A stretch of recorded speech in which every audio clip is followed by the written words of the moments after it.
I listened to your conversation with Manish Mehta, which was interesting about the dynamics with the owner and Jaime. We've already known how bad it's been and dysfunctional between those two guys, influencing a lot of the decision makers here on this Jets roster, which is the whole reason why, you see the stats that you do from Warren Sharp about the Jets, are the longest tenured franchise in the NFL currently, with losing seasons and haven't had a season at 500 or above in over 10 plus years, and why they lack the ability to score touchdowns. And they've gone the most games by far in the NFL without scoring an offensive touchdown.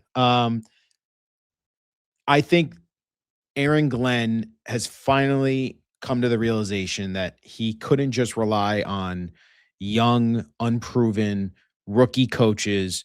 And while he tried to offset, I think, a lot of the defensive responsibilities on Steve Wilks, that backfired tremendously. And I think we all had our doubts about Steve Wilks just because it's been proven in his recent track history. This wasn't like 10, 15 years ago that Steve Wilks got fired after 1 year. No, Steve Wilks has proven. The 49ers were like, we're done with you. And they went to the Super Bowl with him. Think about that. They're like, no, we can't wait to get rid of you. So he thought he could get rid of the defensive responsibilities, put that all on Wilks, let him run his system, and he could be the true head coach of this team. That backfired in his face tremendously. And I'm glad he took responsibility there. It took him a while to get there, obviously, Jake, and it's very frustrating as a fan, and I follow you a lot. You're very frustrated about it, as you should be. But for him to admit that he was wrong in the way he went about hiring his first staff, and I love that soundbite that we got from him at the scouting combine last year, and talking about piecing his staff together and how important it is to find guys that you can trust and the best coaches, and you can find them anywhere. You can find them in college, Division II, high school. I think you dug that up, right? Yeah, I did. It perfectly encapsulated year one for Aaron Glenn, where it was a lot of tough guy talk. It was a lot of, I know what I'm doing. Let me do it my way. And it backfired in his face. How you get up off the mat and figure out how you're going to do this now, year two. I like the way they're going. I like the way they built this staff. Defensive coordinator wise, that's a whole nother mess I wouldn't get into. But the fact that Glenn is going to call the plays, it puts more responsibility on him. It gets him more involved in the game, I think, Jake, because I think that's something that he was struggling with himself. We saw with the game situations, timeout calls didn't make sense. Time management didn't make sense. I just felt like he was too much. While you're trying to be the head coach and CEO type, he just wasn't in tuned in the game. It felt like it was just a lot of yelling on the sideline and mismanagement of time situations when it did matter. And you're like, what the hell are you doing on the sideline? Him being the defensive coordinator pretty much and calling the plays, I think gets him more in tuned on what the situation is, where we're at in the field, where we need to manage our time, and where do we need to manage, the game itself. I hope that corrects itself and you see an improvement there. I hope. I'm not saying it's going to, by the way. I'm just hoping. That's all we can do right now is hope. And then offensively, and you tell me what you think about this, I think Frank Reich is legitimately the head coach of the offense. I think Aaron Glenn knows I cannot babysit the offense, the quarterback decision, the play calling. I'm going to fully give all of those responsibilities off to Frank because he's been a head coach. He's been to the playoffs before as a head coach. He was with the Eagles when they went to the Super Bowl. I understand he didn't call the plays, but he knows what works offensively in today's NFL. Now, you can argue he doesn't know how to use motion. I've seen and read a lot of that. Like, he's one of the lowest in terms of usage of motion pre-snap, which is definitely a little bit of a concern because that is baked into today's modern NFL. You have to be able to use motion. You have to be able to give easy reads for your quarterback in terms of, is it man? Is it zone? Is it split? Are they blitzing? Are they not? Where's my protections going? All those things are baked into motion a lot. So I would hope Frank has adjusted there. Is it alarming that he's coming from college and hasn't been in the NFL in a couple of years? Yes, that's a red flag a little bit, but it's a proven commodity, Jake, in the fact that you're not going with an unknown in Tanner Rangstrand who's never called an offensive play before. So I like that he's basically saying, and I hope he's going to do this, mind you. He still has to say he's going to, but we know he could say one thing and then do another, Aaron Glenn, just because he likes to really walk back his words and not admitted that he was wrong. So we'll see what happens. But besides the point, everything I'm seeing, reading, and believing is that Aaron Glenn knows I have to take over the defensive side of the ball. I have to be better that way and prove that I am a good defensive coach. I'm going to give all offensive responsibilities and quarterback decisions to Frank Reich. And I think Reich is going to have a big, big voice in terms of here's who I think can operate this offense. Here's what I like. I think he's going to help this Aaron Glenn decide, yes, franchise tag Breece Hall, or no, we can find another running back in free agency. He'll help him make those decisions. And I think he's going to have a nice ear to Aaron Muji and being like, here's the traits I'm really looking forward to. If you are going to think about taking a quarterback later in the draft, I'm sure they're going to bring Ty Simpson in for a visit. Like, don't be surprised, Jake, when Simpson, after the scouting combine, comes in for one of his pre-draft visits. The Jets are going to definitely take a look at him, get an interview with him. Frank will talk to him, see if he likes him, and see if he understands. And by the way, I'll say this about Ty Simpson. The guy was on a trajectory of being a top 5 pick to start the year, just because of how great he started his year. The offensive line struggled big time. They didn't have a run game to help support him. And he really struggled with turnovers and holding the ball too long. And you're like, this kid may still need more time to play. Unfortunately, he didn't get to transfer anywhere and play anywhere else. But I will say there are some things that I really like about him. The fact that he can be a coach's son and loves the game and is invested in the game. There's some traits there about accuracy that I really like. His processing can be really good at times. And he's played in a pro-style offense pretty much in Alabama. So I think there's really a lot to like about Ty Simpson, but it's going to take time with him. So I think ultimately, I think Frank Reich will have the ultimate say as a quarterback who they're going to go with. But I think Aaron Glenn's showing maybe some growth. I don't know if you feel the same way, but I feel like he's maybe showing some growth here of how we're going to go about this. We'll hear from Aaron Glenn and Darren Muji for the first time since the season ended on Tuesday. Why don't we start there? Because I'm curious. What do you think is the most pressing thing Glenn or Muji will be asked about when they speak Tuesday together at 1 p.m.? It better be Jake Asman asking Aaron Glenn, what do you do well, sir? That's what the only question that's going to matter. What one thing do you do well, Mr. Glenn? Fire assistant coaches, apparently, would be the answer. I mean, honestly, it's the first time Glenn's going to speak since he had 10 of his 21 assistants turn over.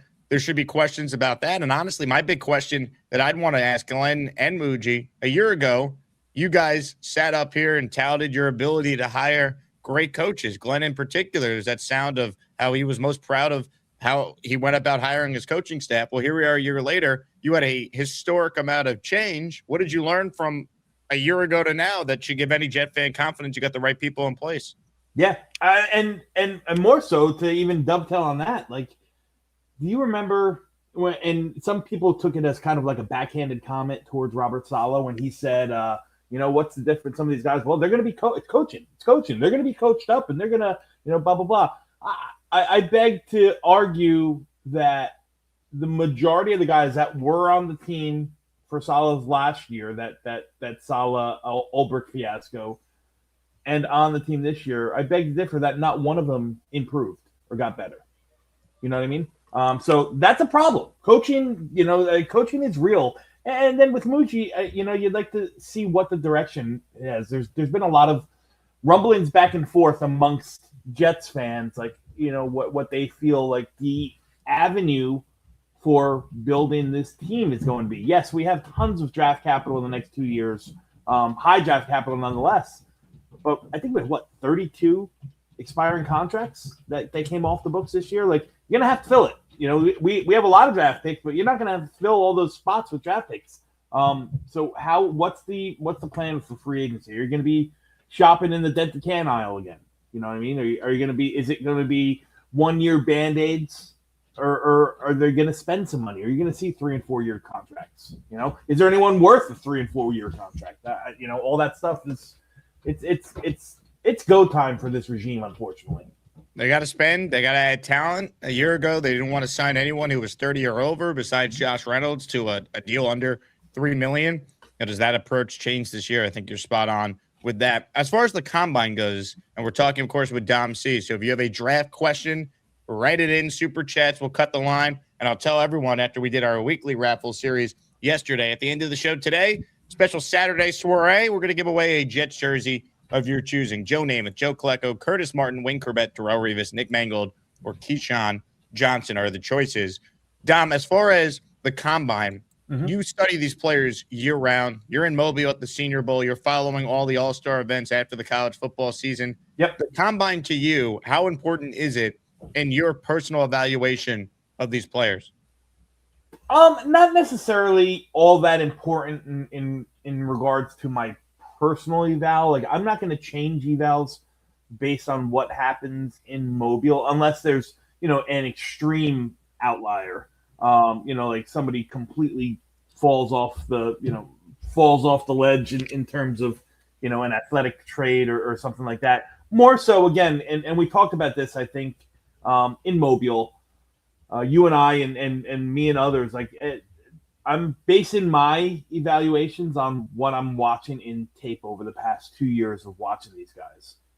Stuff that happens in Mobile, stuff that happens in Combine might make me go back and watch, rewatch some film or something like that. But I'm not gonna ultimately change my opinion or my evaluation on a guy based on what he does in shorts and or at Mobile where there's no contact. So there's stuff that does factor for sure. Some of the measurements and stuff like that I think are probably more important than how they're running a drill, how they're running a drill in shorts or something like that, or how the quarterbacks are throwing with no pressure and all that stuff. So that's my opinion. When you're looking at like a prospect, if it's let's say a smaller school guy, and he goes out there and has a great combine, does that matter? Like, does the combine matter more for certain players versus others? Like, what's a good example of some players in recent NFL drafts where the combine mattered in your eval? Oh boy, good question, Jake. You hit me with one. Let me think. Yeah, no problem. Let me think back. I think so. Here's an easy example. Okay, I was between grades a couple years ago, or like on the cusp with a couple guys, that had eval grades that were right around one another. The year that A.D. Mitchell and Xavier Worthy came out a couple years ago, and Xavier Worthy took the top off for the 40-yard dash. And probably when I have guys that are on that same tier, if I'm trying to rank them. Then how he performed the combine. Well, Worthy was, head and shoulders faster than any of the other guys in that tier, so I'm going to put him first. There's stuff that I look at for offensive linemen now. I know the Jets fans have not, really been too focused in on the offensive linemen this year because we spent a lot of high capital on the tackles past couple years in Fashanu and Membu and so on and so forth. But there are certain things that you look at for them. The 10-yard split, I think, is really important. That's how quick they can get off the line. For defensive linemen, I think that for me, it's not necessarily that 10-yard split might matter as well. Yes, how quick they can get off.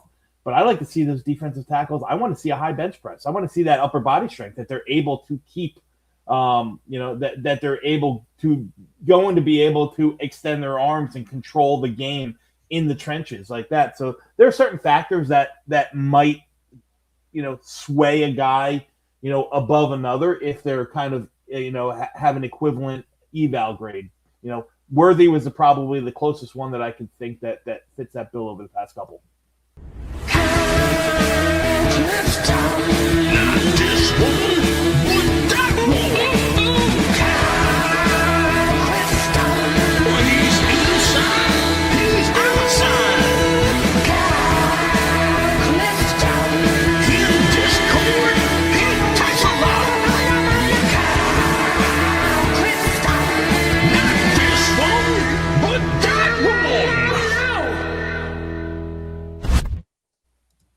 What's up, fellas? How are you?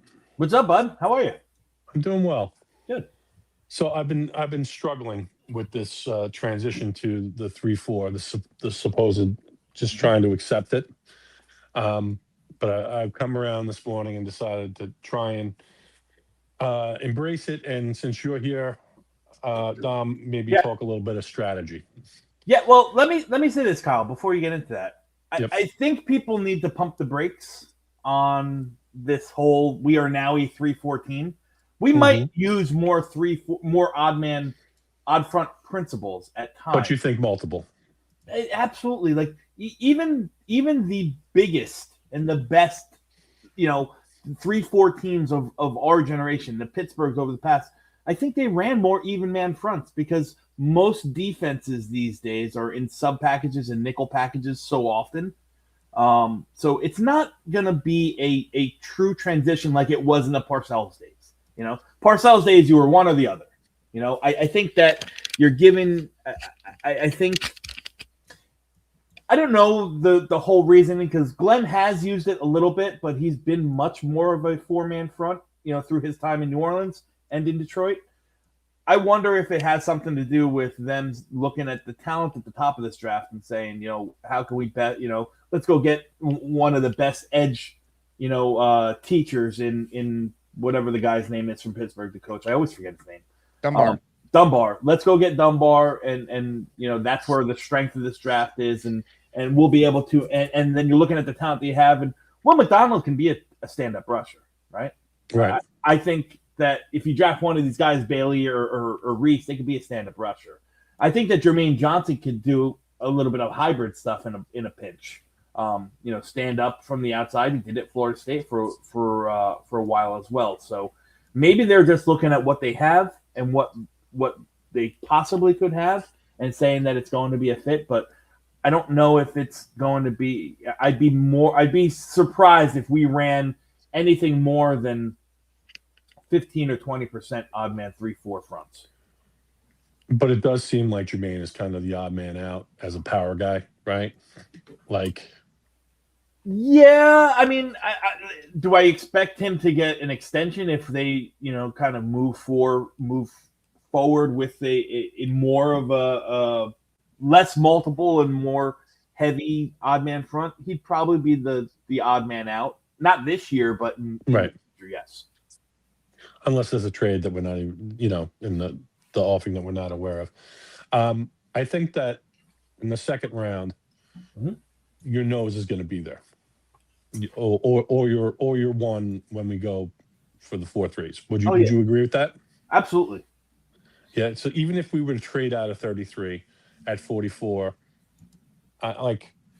people are going to be concerned about Banks' injuries, although I think he'll probably go at the end of the first.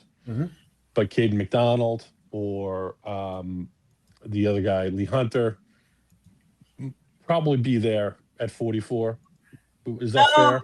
I don't know. Definitely at 33, you'd think, right? One of those guys will be there.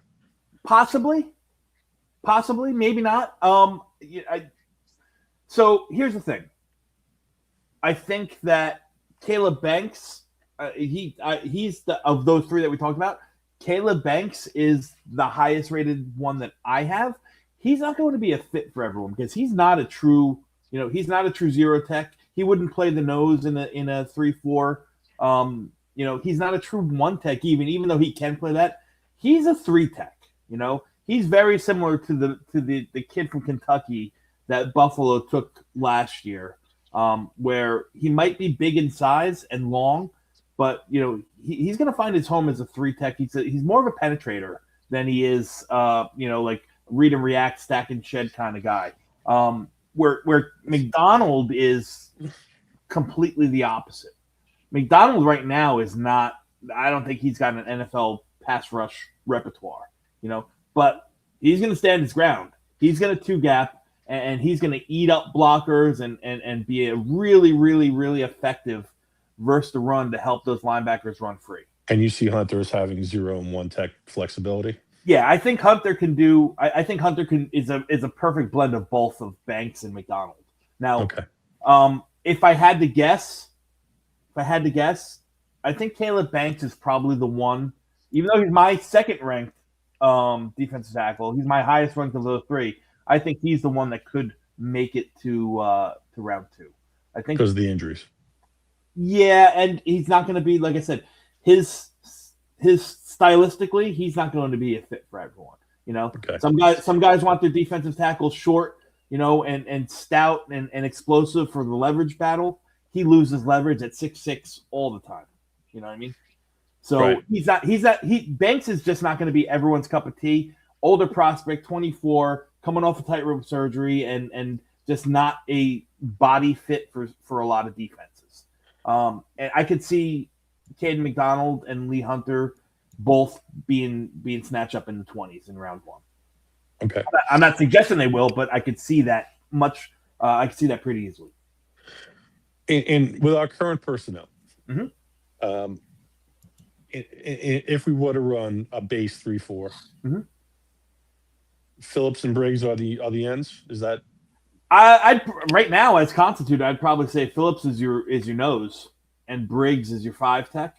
Right, but I'm assuming we're going to bring in a true zero. Like, then I don't think. I mean, maybe you could put him in that 4i or 5 as well. Phillips, I probably think he's probably rotational in the middle. Okay. You know, see, that's the one reason I think that if he doesn't have a spot, because I don't see him as a true nose. I think he might be off the team. Like, no, if but we're remember, predominantly 3-4. Yeah, remember, I don't think we will. I think you're gonna see a lot more even man fronts. You know, and remember these defensive linemen definitely need to. There's not much depth there. You know, who's the kid that we drafted, the undrafted free agent from Clemson last year, Peyton Page. You know, he's a big body. You know, he's gonna. You know, he could be a rotational piece. I mean, maybe Harrison Phillips is just a rotational piece. Listen, at $7.5 million, it's a bargain. You know, now yes, you can clear that money. You clear all $7.5 million of that. You owe nothing. You know, and that goes right to your cap. But if you move on from Harrison Phillips, it's just another piece that you have to replace when they're already trying to replace 31. So to me, it doesn't make sense. Right. So I'm just trying to get through our front 7. Right. Like in that scenario, you presume that maybe Will is a stand-up edge, right? Yeah. And then maybe you're bringing Reese to be a stand-up edge, right? Yeah. I mean, Reese, Jermaine, and Will would be probably your outside backers / stand-up defensive ends. Right. So then you're looking for some time between round 2 and round 5 to bring in some guys to compete at the inside linebacker spots and probably have to grab a guy at free agency. You at least you're going to need a lot of that. Like, you know, it's hard to have like this conversation makes a lot more sense 2 weeks from now when free agency is kind of off and running, and you see where they're going. But yes, like, listen. But Tom, he's on the air for 4.5 hours a day. What am I supposed to do? I'm just saying. I'm not saying we shouldn't have the conversation. I said there's a lot more clarity in it. Yeah, I know. Once free agency happens. I'm joking. I think that the linebacker position. The Jet fans getting a little crazy. This is what we do, Tom. We talk about it all. I think the linebacker position is going to be one that has to be addressed at both free agency and the draft. I think the safety position is one that has to be addressed in free agency and the draft. And the defensive tackles, probably just because you need a lot of them, probably will be handled in both. It might be a low-level free agency and a high draft pick, or vice versa. You know, some depth pieces drafted, and you spend some money on a defensive tackle. You know, would you bring in DJ Reader to be your zero, to be your nose tackle? I would. You know, on a short-term basis, you think? Yeah, I mean, I don't suggest, or I'm not suggesting that's going to happen. I think he's going to, have his, he's going to have his way and the opportunity to go wherever he wants. And I doubt he's going to pick the Jets. So since the flavor of this draft to me is more defensive, my idea was, with those top 2 picks, if you have premium offensive players, maybe you should grab them.